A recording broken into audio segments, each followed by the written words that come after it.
অনেক অনেক কাল আগের কথা। পূর্ববঙ্গের এক প্রত্যন্ত অঞ্চলে রূপনগরী নামে এক ছোট্ট গ্রাম ছিল। চারদিকে সবুজ ধান ক্ষেত, আম, জাম, কাঁঠালের বাগান, আর গ্রামের পাশ দিয়ে বয়ে চলেছে কলকল করে এক ছোট্ট নদী। গ্রামটি দেখতে যতই সুন্দর হোক, সেখানকার সব মানুষ কিন্তু সুখী ছিল না। সেই গ্রামের একদম শেষ প্রান্তে বাঁশঝাড়ের আড়ালে জরাজীর্ণ এক কুঁড়ে ঘরে বাস করত সুহাসিনী আর তার 7 বছরের মেয়ে চম্পা। ঘরের চালে ছিল অসংখ্য ছিদ্র। বৃষ্টি হলে ভেতরে জল পড়ত, দেয়ালের মাটি খসে পড়েছিল জায়গায় জায়গায়। তবু এই ঘরটি ছিল তাদের একমাত্র আশ্রয়। সুহাসিনীর স্বামী রামপ্রসাদ ছিলেন একজন সৎ কৃষক। চম্পার জন্মের ঠিক 1 মাস আগে এক ঝড়ের রাতে নদী পার হতে গিয়ে তিনি জলে ডুবে মারা যান। সেদিন থেকে শুরু হয় সুহাসিনীর একার লড়াই। সুহাসিনীর সম্বল বলতে ছিল একটি দুগ্ধবতী গাই, নাম তার ধবলি। সাদা ধবধবে রং বলে তার নাম এই ধবলি। রামপ্রসাদ বেঁচে থাকতে এই গরুটি কিনেছিলেন। সুহাসিনী ধবলিকে নিজের পরিবারের সদস্যের মতোই ভালোবাসেন। প্রতিদিন সকালে ধবলির দুধ দুইয়ে বাজারে বিক্রি করতেন, সেই টাকাই চলতো তাদের সংসার। ছোট্ট চম্পাও ধবলিকে খুব ভালোবাসত। স্কুল থেকে ফিরে প্রথমেই ছুটে যেত গোয়াল ঘরে। ধবলি, আমি এসেছি। আজ তোমার জন্য কি এনেছি জানো? এই দেখো, তাজা সবুজ ঘাস, পথে কুড়িয়ে এনেছি। হ্যাঁ হ্যাঁ, জানি জানি, তুমি খুশি হয়েছো। তোমার লেজ নাড়াচাড়া দেখেই বুঝতে পারছি। এই নাও, এই নাও, খাও। চম্পা, তুই ধবলিকে এত ভালোবাসিস যে মাঝে মাঝে মনে হয় ও তোর বোন। মা, ধবলি তো সত্যি আমার বোনের মতো। ও না থাকলে আমাদের কি হতো বলো তো? ঠিকই বলেছিস মা, ধবলি আমাদের অন্নদাতা। ওর দুধ বিক্রি করেই তো তোর পড়াশোনার খরচ চলে, আমাদের খাওয়া পড়া চলে। মা, আমি বড় হয়ে অনেক টাকা রোজগার করব, আর তখন তুমি আর কাজ করবে না, শুধু বিশ্রাম নেবে। মা, আমার সোনামণি, তুই বড় হলেই আমার সব কষ্ট শেষ। চল ঘরে চল, তোকে খেতে দি। হ্যাঁ চলো।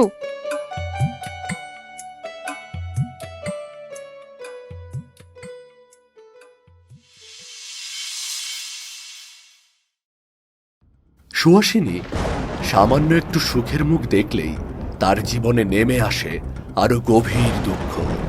তখন আষাঢ় মাস। রাতে হঠাৎ আকাশ কালো হয়ে উঠল। ধীরে ধীরে ঝড় শুরু হলো। ক্রমশই ঝড় বাড়তে লাগলো। ঝড় বাড়তে বাড়তে এতটাই বেড়ে গেল যে এমন ঝড় গ্রামের বৃদ্ধরাও কখনো দেখেনি। ঘরের ভেতর মা মেয়ে আতঙ্কিত হয়ে দাঁড়িয়ে আছে। সুহাসিনী সাহস করে জানালা দিয়ে একটু তাকিয়ে দেখল। সর্বনাশ, কি ভয়ঙ্কর ঝড়! গাছপালা সব উপড়ে পড়ছে। মা, আমার খুব ভয় করছে। বাইরে কি বিকট আওয়াজ! ভয় পাস না মা, আমি আছি তো। এই ঝড় থেমে যাবে। চল ঘরের কোনায় বসি, ওখানে নিরাপদ।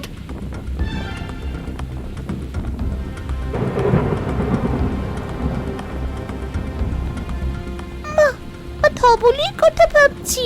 ও তো গোয়াল ঘরে একা। মা, ওরও তো ভয় লাগছে। আমিও ভাবছি মা, কিন্তু এই ঝড়ে বাইরে যাওয়া সম্ভব না। ধবলি শক্ত ঘরে আছে, ভগবান ওকে রক্ষা করবেন। সারা রাত ঝড় চলল। বিদ্যুতের ঝলকানিতে আকাশ সাদা হয়ে যাচ্ছিল বারবার। বজ্রপাতের শব্দে কান ফেটে যাওয়ার জোগাড়। মা মেয়ে সারা রাত জেগে রইল, একে অপরকে জড়িয়ে ধরে। ভোরবেলা ঝড় থামল। সুহাসিনী দরজা খুলে বাইরে বের হলো। যা দেখলো তাতে তার বুক ভেঙে গেল। না না না, কি হলো? মা, মা, কি হয়েছে? কেন চিৎকার করছো? ধবলি, মা, মা গোয়াল গোয়ালটা তো ভেঙে পড়েছে। ধবলি কোথায় মা?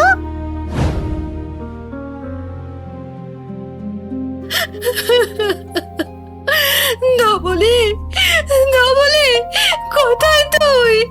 মা, ওই দেখো, ধবলির পা দেখা যাচ্ছে। মা মেয়ে মিলে উন্মাদের মতো ইট কাঠ সরাতে লাগলো। কিছুক্ষণ পর ধবলিকে বের করা গেল, কিন্তু তখন অনেক দেরি হয়ে গেছে। ভাঙা চালের নিচে চাপা পড়ে ধবলি মারা গেছে। ধবলি, চোখ খোল, প্লিজ চোখ খোল ধবলি। আমি তোর জন্য ঘাস এনেছি, উঠে বস। মা কিছু বলো না, ধবলি ঘুমাচ্ছে তো, ও আবার উঠবে তো মা। না মা, ধবলি আর উঠবে না। ও ও চলে গেছে, তোর বাবার কাছে চলে গেছে। কেন মা, কেন? ও কেন চলে গেল? ও তো আমাদের ছেড়ে যাবে না বলেছিল। আমি ওকে কত ভালোবাসতাম। আমিও জানি না মা, কেন এমন হলো। ভগবান বড় নিষ্ঠুর, বড় নিষ্ঠুর। মা, এখন আমরা কি করব মা? আমাদের তো ধবলি ছাড়া আর কেউ নেই। কাঁদিস না মা, তোর মা বেঁচে আছে তো, কিছু একটা উপায় হবে। আমি হাল ছাড়বো না, তোকে আমি কষ্টে রাখবো না। কিন্তু মা, তুমি তো সারাদিন কাজ করো, আর তারপরেও আমাদের এত কষ্ট। ধবলি ছাড়া কিভাবে চলবে মা? ভগবান যখন এক দরজা বন্ধ করেন, তখন আর এক দরজা খোলেন। তোর বাবা বলতেন, আমরা অপেক্ষা করব সেই দরজার জন্য। সেদিন গ্রামের কিছু মানুষ এসে ধবলিকে মাটি দিতে সাহায্য করল। চম্পা সারাদিন গোয়াল ঘরের সামনে বসে রইল। যেখানে ধবলিকে পুঁতে দেওয়া হয়েছিল, সেখানে সে একটি ছোট্ট ফুল গাছ পুঁতে দিল। ধবলি, তুমি চলে গেছো, কিন্তু আমি তোমাকে কখনো ভুলবো না। এই গাছে যখন ফুল ফুটবে, আমি ভাববো তুমি আমাকে দেখছো। ধবলি মারা যাওয়ার পর সুহাসিনী অন্যের বাড়িতে কাজ খুঁজতে বের হলো। গ্রামের ধনী গৃহস্থ রামচরণের বাড়িতে সে ধান ভানা ও ঘর গৃহস্থলীর কাজ পেল। কাজ ছিল কঠিন, ভোর থেকে সন্ধ্যা পর্যন্ত খাটতে হতো, কিন্তু বিনিময়ে মিলত সামান্য কিছু চাল আর 2 পয়সা মজুরি। সুহাসিনী, এত আস্তে ধান ভানলে চলবে না, আরো জোরে, আরো তাড়াতাড়ি। আমার সময় নেই তোর জন্য অপেক্ষা করার। জি বৌদি, চেষ্টা করছি। চেষ্টা না, কাজ চাই। তোকে তো দয়া করে কাজ দিয়েছি, নইলে তুই আর তোর মেয়ে পথে বসতিস। সুহাসিনী কোনো কথার প্রতিবাদ করত না, মনে মনে শুধু মেয়ের মুখ ভাবত। চম্পা যেন কষ্ট না পায়, সেজন্য যে কোনো অপমান সহ্য করতে রাজি ছিল সে। কিন্তু প্রকৃতি যেন তাদের পরীক্ষা নিতে চাইছিল। সেই বছর আকাশে মেঘ দেখা গেল না, বৃষ্টি হলো না এক ফোঁটাও। গ্রামের ফসল জ্বলে পুড়ে খাক হয়ে গেল, নদী শুকিয়ে গেল, পুকুরে জল রইল না। গ্রামে দেখা দিল ভয়াবহ খরা ও দুর্ভিক্ষ। এবার তো সব শেষ, এক ফোঁটা বৃষ্টি নেই, ফসল সব মরে গেছে। আমার গোলায় আর 1 সপ্তাহের চাল আছে, তারপর কি হবে জানি না। শুনেছি পাশের গ্রামে মানুষ না খেতে পেয়ে মারা যাচ্ছে, আমাদেরও সেই দশা হবে নাকি? এই অবস্থায় সুহাসিনী একদিন কাজ খুঁজতে রামচরণের বাড়িতে গেল। রামচরণ দাদা, আজ কি কোনো কাজ আছে? যে কোনো কাজ করব, ঘর ঝাড়বো, উঠোন লেপবো, জল আনবো, যা বলবেন। সুহাসিনী, তুমি ভেতরে এসো, বসো। বসবো? কিন্তু বসো বললাম তো, এসো বসো।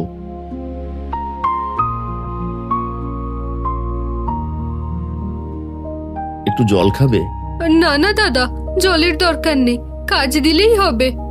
সুহাসিনী, আমি কি বলবো তোমায়, এই খরায় আমার নিজেরই সব শেষ। মাঠের ফসল পুড়ে গেছে, গোলায় চাল পুড়িয়ে আসছে, আমার ছেলে মেয়েরা তারাও ঠিক মতো খেতে পাচ্ছে না। তাহলে তাহলে কি আজ কাজ নেই? শুধু আজ না সুহাসিনী, আপাতত আমি কাউকে কাজ দেওয়ার অবস্থায় নেই, ক্ষমা করো। দাদা, আমার মেয়েটা 3 দিন ঠিক মতো খায়নি। আমি জানি, কিন্তু আমি সত্যি অক্ষম। তুমি অন্য কোথাও খোঁজ করো, হয়তো কেউ। কাজ নেই মানে কাজ নেই? এখানে দাঁড়িয়ে কান্নাকাটি করলে হবে না, যাও অন্য কোথাও যাও। যাচ্ছি বৌদি, বিরক্ত করলাম বলে ক্ষমা করবেন। দাঁড়াও সুহাসিনী, এই যাও, ওকে কয়টা চাল দিয়ে দাও। হ্যাঁ দাও দাও, কয়দিন পর যখন না খেয়ে থাকতে হবে তখন বুঝবে। দাদা, থাক না হয়। তুমি ওর কথায় কিছু মনে করো না, দাঁড়াও।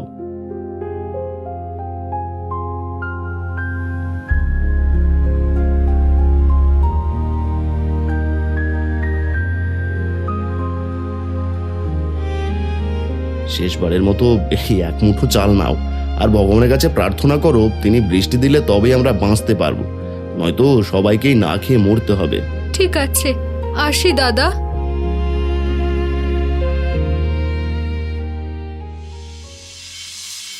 চম্পা প্রতিদিনের মতো মায়ের অপেক্ষায় দরজার সামনে দাঁড়িয়ে আছে। এমন সময় সুহাসিনী সেই এক মুঠো চাল নিয়ে ভারী পায়ে ঘরে ফিরল। মা, তুমি এসেছো? আজ কি এনেছো মা? এই দেখো মা, চাল এনেছি, আজ রাতে ভাত হবে। এত কম?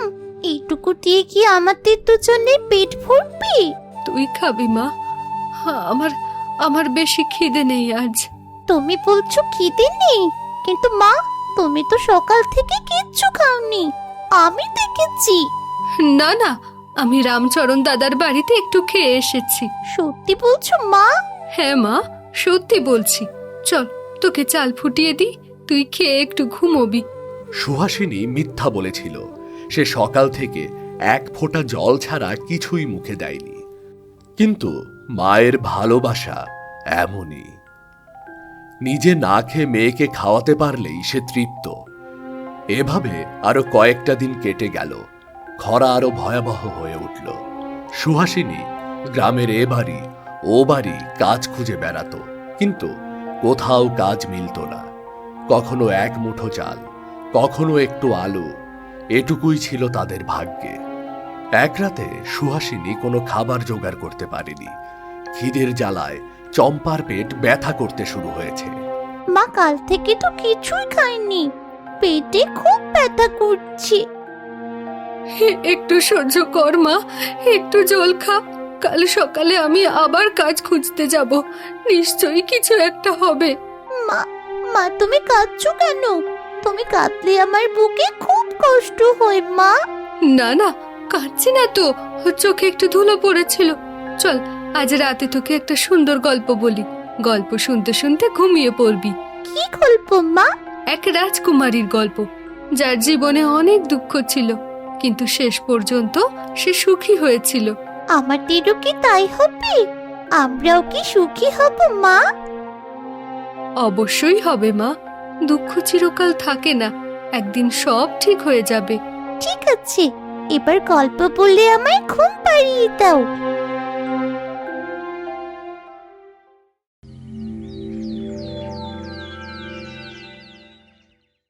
দুঃখ যেন তাদের পিছু ছাড়ছিল না।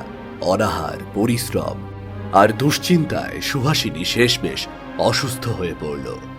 প্রথমে সামান্য জ্বর ছিল, তারপর জ্বর বাড়তে লাগলো। সাথে সাথে শুরু হলো কাশি, আর সবচেয়ে ভয়ঙ্কর, তার চোখে দেখার শক্তি কমে আসছিল। চম্পা, মা, তুই কোথায়? আমি তোকে দেখতে পাচ্ছি না ঠিক করে। মা, আমি এইখানে তোমার সামনে মা, কিন্তু কিন্তু তুমি আমায় দেখতে পাচ্ছ না। সব ঝাপসা দেখছি মা, তোর মুখটা যেন কুয়াশায় ঢাকা। তোমার কি হয়েছে মা? তোমাকে কবিরাজের কাছে নিয়ে যেতে হবে। কবিরাজ? কবিরাজের কাছে যেতে টাকা লাগে মা, আমাদের তো। আমি কিছু একটা করব মা, তুমি চিন্তা করো না। তোমাকে যে কবিরাজের কাছে নিয়ে যেতেই হবে। আমাকে নিয়ে তোকে চিন্তা করতে হবে না, আমি এমনিতেই ভালো হয়ে যাব। চম্পা কি করবে বুঝে উঠতে পারে না। তার কাছে তো একটা পয়সাও নেই। গ্রামের কবিরাজ টাকা ছাড়া রোগী দেখেন না, আর ওষুধের দাম তো আকাশ ছোঁয়া। এমন সময় গ্রামের মোড়ল ধনঞ্জয় দুজন লাঠিয়াল নিয়ে তাদের কুড়ে ঘরে এসে হাজির হলো।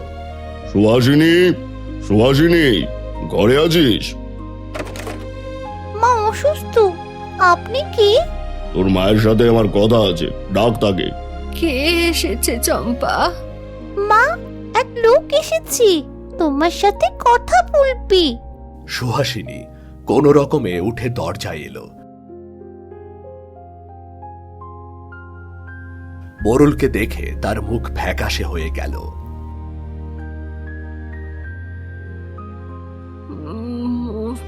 মোড়ল মশাই, ছি, কি জঘন্য অবস্থায় ঘরের। যাক সে কথা, আমি ব্যবসার কথা এসেছি। ব্যবসা? কি ব্যবসা মোড়ল মশাই? তোর স্বামী রামপ্রসাদ আমার কাছ থেকে 500 টাকা ধার নিয়েছিল, মনে আছে তো? হ্যাঁ, মনে আছে। 8 বছর হয়ে গেল সেই টাকা ধার নেওয়া। সুদে আসলে এখন সেটা 1500 টাকা হয়েছে। তা আমার টাকা কবে দিবি? 1500 টাকা? মোড়ল মশাই, আমার কাছে তো 1 পয়সা নেই। আমি অসুস্থ, কাজ করতে পারছি না। সেটা তোর সমস্যা, আমার টাকা আমাকে ফেরত দিতে হবে। এভাবে চিৎকার করছেন কেন? দেখছেন না উনি অসুস্থ? চুপ কর, ছোট মুখে বড় কথা। শোন সুহাসিনী, আমি পরিষ্কার বলে দিচ্ছি, ঋণ শোধ করতে না পারলে কাল এই ঘর ছেড়ে চলে যাবি। এই ভিটে আমার দখল নেব আমি। মোড়ল মশাই, একটু সময় দিন, আমি সুস্থ হলে কাজ করে শোধ দেব। আপনি দয়া করুন, এই ঘর ছাড়া আমাদের আর কোথাও জায়গা নেই যাওয়ার। দয়া দয়া করতে করতে আমি পথে বসবো নাকি? না, সময় নেই আর। কাল সন্ধ্যের মধ্যে টাকা না পেলে ঘর খালি, এটাই আমার শেষ কথা। আরে চলুন মোড়ল মশাই, এই দরিদ্রদের সাথে সময় নষ্ট করার কোনো মানে নেই। মনে রাখবি সুহাসিনী, সময় কাল সন্ধ্যা।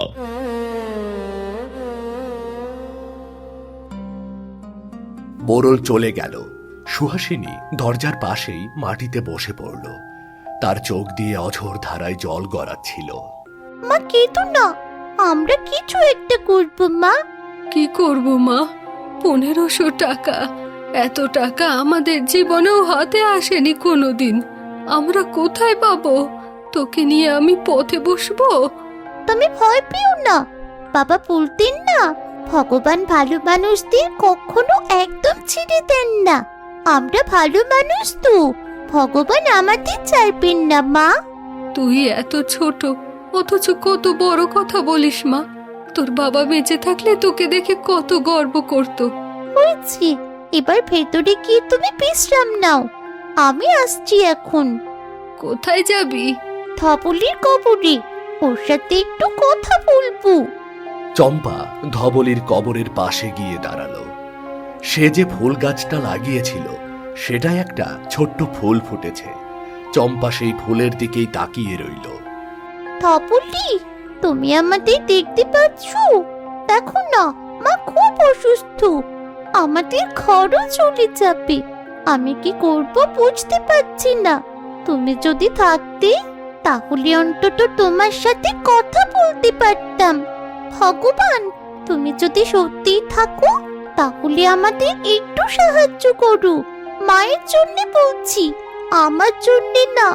মা যেন ভালো হয়ে যায়, বাকিটা আমি দেখব।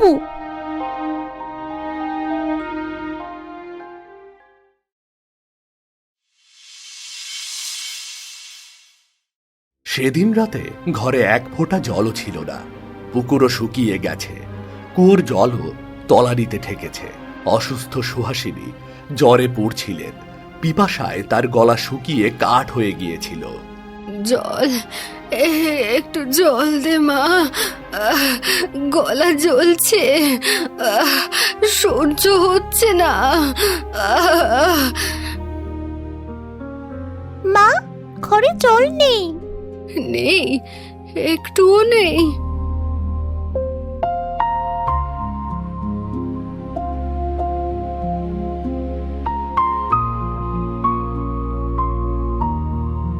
দেখো মা, একদম খালি। কিন্তু তুমি কোনো চিন্তা করো না, আমি এক্ষুনি জল আনবো। কোথা থেকে আনবি? পুকুরে তো জল নেই। জঙ্গলের ওপারে যে ঝর্ণা আছে, আমি সেখান থেকে জল আনবো। না না মা, তুই এত রাতে ওই জঙ্গলে যাবি? পাগল হয়েছিস? ওই পথে বাঘ থাকে, ভালুক থাকে। রাতের অন্ধকারে বিষাক্ত সাপও বের হয়। মা, তুমি পিপাসায় কষ্ট পাচ্ছ, তোমার জ্বর আরো বাড়বে জল না পেলে। আমায় যে যেতেই হবে। চম্পা, না মা না, আমি মরে যাব, তবু তোকে ওই জঙ্গলে পাঠাবো না। তুমি মরলে আমি কি করে বাঁচবো মা? তুমি ছাড়া এই পৃথিবীতে আমার কেউ নেই, আমাকে যেতে দাও মা। চম্পা, আমার সোনা, তুই এখনো অনেক ছোট। ছোট্ট হলে কি হয়েছে? আমি তোমার সাহসী মেয়ে, আর তুমিই তো বলেছ ভালো কাজে ভগবান সাহায্য করেন। মায়ের সেবা করা কি ভালো কাজ নয়?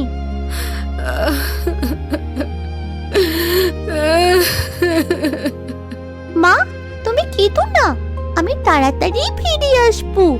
তুমি চোখ বুজে প্রার্থনা করো, ভগবান আমাকে রক্ষা করবেন। আমি চললাম। চম্পা ছোট্ট কলস সাথে নিয়ে রাতের অন্ধকারে বাড়ি থেকে বেরিয়ে পড়ে। আকাশে চাঁদ ছিল না, ঘোর অমাবস্যার রাত। শুধু দূরে দূরে কিছু জোনাকির আলো বিটবিট করছিল। জঙ্গলের পথে পা রাখতেই চম্পার বুক কেঁপে উঠল। চারদিক ঘুটঘুটে অন্ধকার, গাছের ডালপালা যেন বিশাল বিশাল দানবের হাতের মতো আকাশে ছড়িয়ে আছে। ভয় নেই, কোনো ভয় নেই, মায়ের জন্য যাচ্ছি। মা বলে ভগবান সব জায়গায় আছেন। ভগবান, তুমি আমাকে রক্ষা করো। চম্পা ধীরে ধীরে হেঁটেই চলছিল।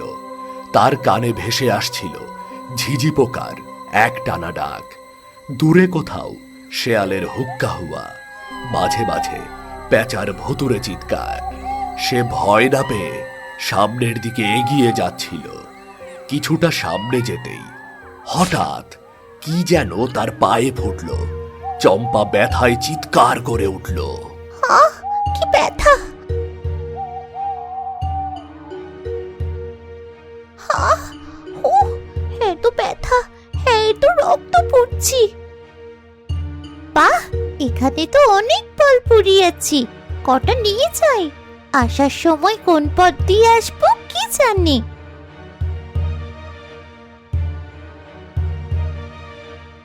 চাই, এবার তাড়াতাড়ি চাই, মায়ের জন্যে জল নিতে যেতে হবে যে। খোঁড়াতে খোঁড়াতে চম্পা এগিয়ে চলল। অবশেষে অনেক কষ্টে সে ঝর্ণার কাছে পৌঁছালো। চাঁদের আলো না থাকলেও ঝর্ণার জল কেমন একটা রূপলি আভায় ঝিকমিক করছিল। এই তো এসে গেছি, এই তো সেই ঝর্ণা। এখন জল ভরে তাড়াতাড়ি বাড়ি ফিরতে হবে। চম্পা জল নিতেই যাবে, ঠিক সেই সময় তার কানে এলো এক ক্ষীণ কাতরানির শব্দ। ঝর্ণার পাশে একটি বট গাছের নিচে কেউ শুয়ে আছে। ওখানে কি? ওরে বাচ্চা, ওরে মা, এইদিকে এসো।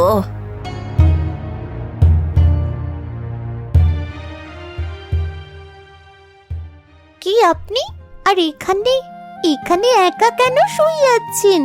বাচ্চা, আমি একজন বুড়ি, পথ হারিয়ে এখানে এসে পড়েছি। 3 দিন হলো কিচ্ছু খাইনি, এক ফোঁটা জলও পাইনি, মরে যাচ্ছি বাচ্চা। বেচারা বুড়িমা, এত কষ্ট পাচ্ছি, কিন্তু আমার মায়ের জন্য তো জলও নিয়ে যেতে হবে। মা পিপাসায় ছটফট করছে, কি যে করি। বাচ্চা, একটু জল দাও, তারপরে আমি শান্তিতে মরতে পারবো। না, আমি এই বুড়িমাটাকে এভাবে ফেলে যেতে পারি না। মা তো তাও ঘরে শুয়ে আছে, কিন্তু এই বুড়িমা তো এখানে পথেই মারা যাবে। বুড়িমা, বুড়িমা অপেক্ষা করো, আমি ঝর্ণা থেকে জল ভরে আনছি তোমার জন্যে। সত্যি বাছা, তুই সত্যি আমাকে জল দিবি? হ্যাঁ বুড়িমা, অবশ্যই দিব। তুমি এখানে শুয়ে থাকো, আমি এক্ষুনি আসছি। চম্পা দ্রুত ঝর্ণায় গিয়ে কলসি ভরে নিয়ে এলো। তারপর বুড়ির মাথাটা কোলে তুলে নিয়ে আস্তে আস্তে তার ঠোঁটে জল দিতে লাগলো। এই নাও বুড়িমা, জল খাও, আস্তে আস্তে খাও, তাড়াহুড়ো করো না। আহ, কতদিন পর জল খেলাম। বাছা, তুই আমাকে বাঁচালি। বুড়িমা, তুমি কি কিছু খেতে পারবে? আমার আঁচলে কিছু বুনো ফল আছে, পথে কুড়িয়ে পেয়েছিলাম, খাও তুমি। তোর কাছে খাবার আছে? তুই নিজে খাসনি? আমি ছোট্ট, আমি সহ্য করতে পারবো। তুমি বুড়ো মানুষ, তোমার বেশি দরকার।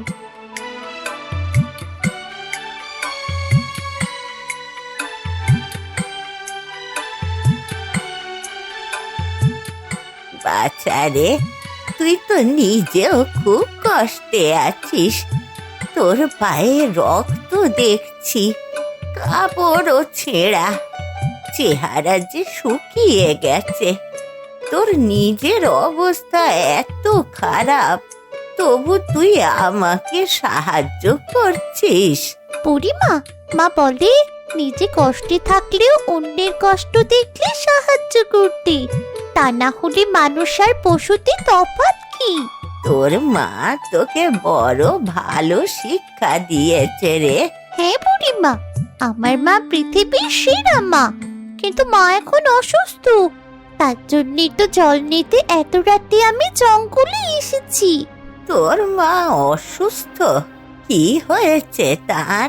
অনেক কিছু হয়েছে বুড়িমা, আমাদের গরু মারা গেছে, গ্রামে খরা হয়েছে, কোনো কাজ নেই, মা অনাহারে অসুস্থ হয়ে পড়েছি, তার চোখেও ঠিক মতো দেখতে পাচ্ছি না।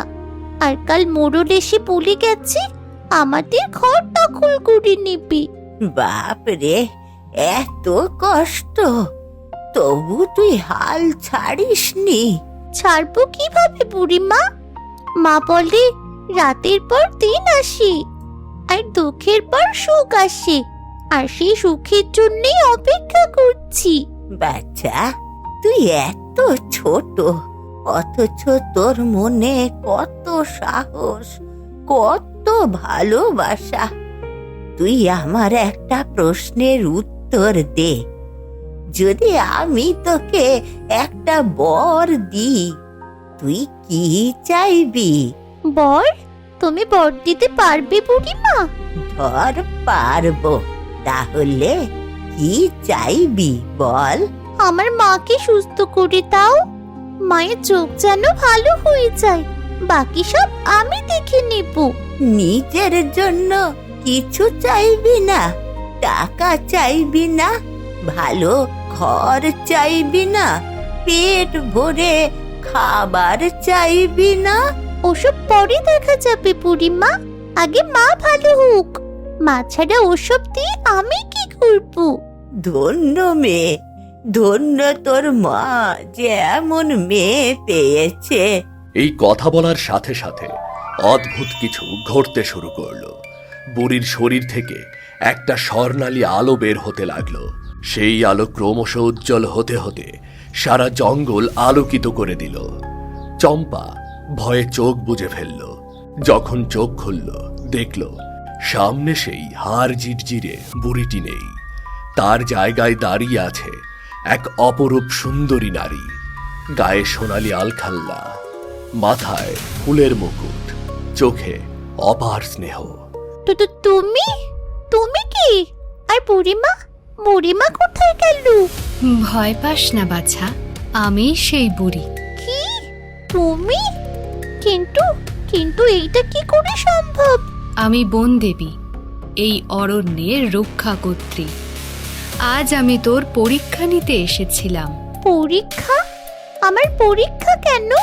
দেখ বাছা, এই পৃথিবীতে অনেক মানুষ আছে যারা সুখের সময় অন্যদের সাহায্য করে, কিন্তু খুব কম মানুষ আছে যারা নিজে চরম কষ্টে থেকেও অন্যের জন্য ভাবতে পারে। আমি জানতে চেয়েছিলাম তুই সেই বিরল মানুষদের একজন কিনা। আমি তো বিশেষ কিছু করিনি দেবী মা, একজন বুড়িকে ফল আর জল দিয়েছি, এই তো। তোর কাছে এটা সামান্য মনে হচ্ছে, কিন্তু ভেবে দেখ, তুই নিজে ক্ষুধার্ত, তোর মা অসুস্থ হয়ে ঘরে পড়ে আছে, তোর জীবন চরম সংকটে। এই অবস্থায় বেশিরভাগ মানুষ শুধু নিজের কথা ভাবত, কিন্তু তুই একজন অচেনা বুড়ির জন্য নিজের সময় ও সম্পদ খরচ করেছিস। কিন্তু দেবী মা, ওটুকু না করলে আমি নিজেকে কি মুখ দেখাতে পারতাম?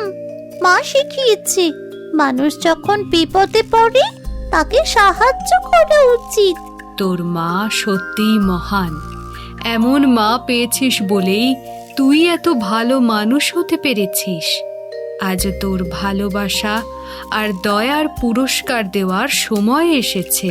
দেবী মা, আমার কিচ্ছু লাগবে না, শুধু আমার মাকে সুস্থ করে দাও, মায়ের চোখ যেন ফিরে আসে।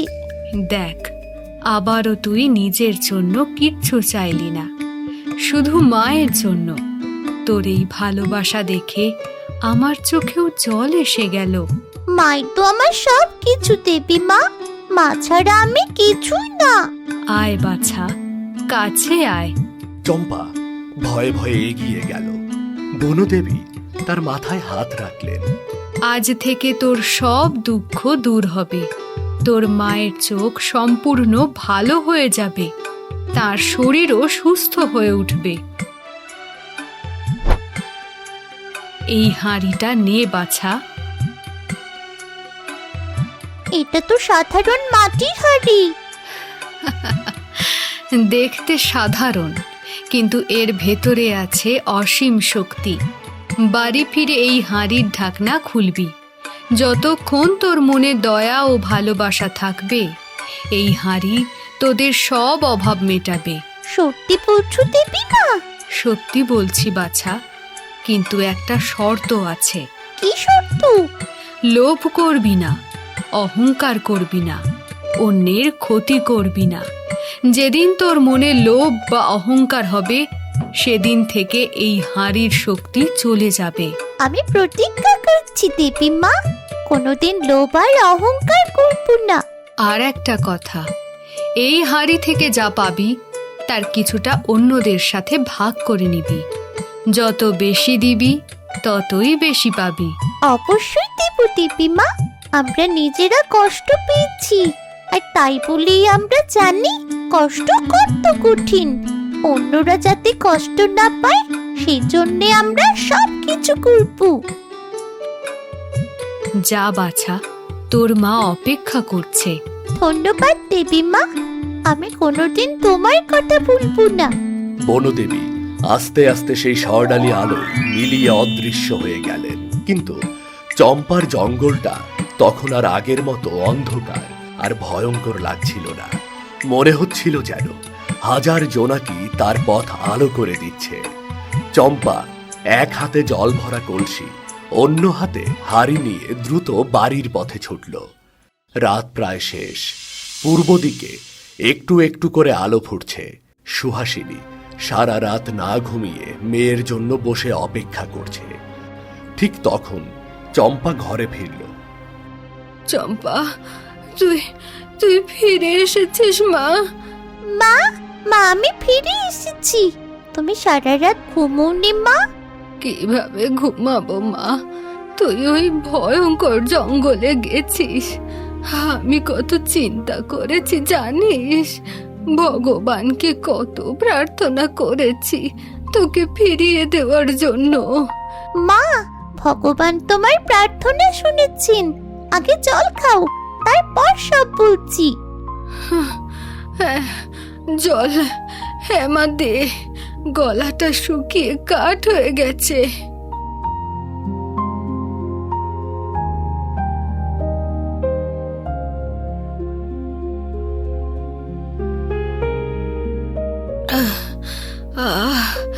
কতদিন পর এমন মিষ্টি জল খেলাম, প্রাণটা একেবারে জুড়িয়ে গেল। শুধু জল না মা, আজ থেকে আমাদের আর না খেয়ে থাকতে হবে না। চলো ভেতরে চলো, তোমাকে সব কিছু দেখাবো। এসব কি বলছিস? আমি তো তোর কথা কিছুই বুঝতে পারছি না। ভেতরে গেলে সব বুঝতে পারবে, চলো না।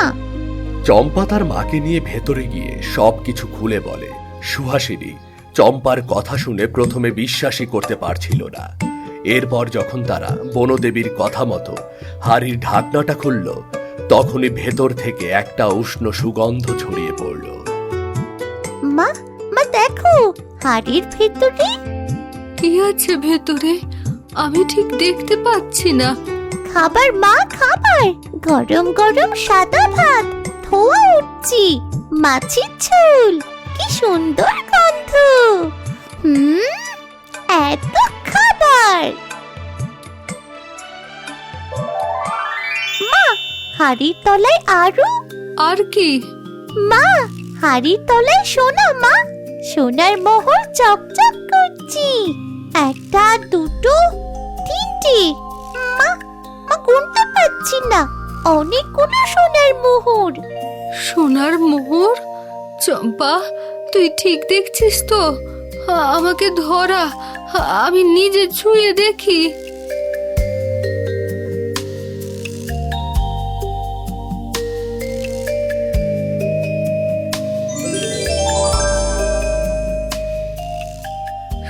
সর্বনাশ, এ তো সত্যি সোনা। চম্পা, এ কি সম্ভব? এটা কি সত্যি হচ্ছে, নাকি আমরা দুজনেই স্বপ্ন দেখছি? স্বপ্ন না মা, সত্যি, সব সত্যি। বনদেবী মা আমাদের বাঁচিয়ে দিলেন। অবশেষে দুঃখী দুই মা মেয়ের দুঃখ দূর হলো।